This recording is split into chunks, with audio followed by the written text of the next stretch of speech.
আসসালামু আলাইকুম ভাই। অনেক কষ্ট করি কাজ করি আমরা ভাই। এত কষ্টর মাঝে যদি আপনারা এইগুলো দেখে যদি আপনারা যদি শেয়ার কমেন্ট যদি না করেন, আমরা কোথায় যাব ভাই বলেন?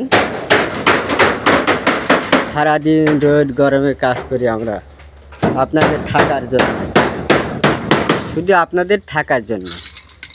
এরকম যদি ঘর যদি না বানিয়ে দিই তাহলে আপনারা কোথায় থাকবেন বলেন?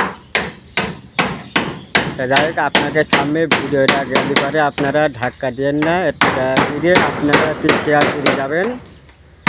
আপনাদের ভিডিও আমার সামনে আসলে আমি আপনাদের ভিডিওগুলো শেয়ার করব, বুঝতে পেরেছেন? দেখেন, আমরা গরমের ভিতরে আমরা এই মিস্ত্রি কাজ করি, ঘর দুয়ার তৈরি করি, বুঝতে পারছেন আপনারা? বুঝেছেন? আপনারা শেয়ার করে যাবেন। যাই হোক, আপনারা আমাদের ভিডিও আপনাদের সামনে গেলে আপনি শেয়ার করে যাবেন, বুঝতে পেরেছেন?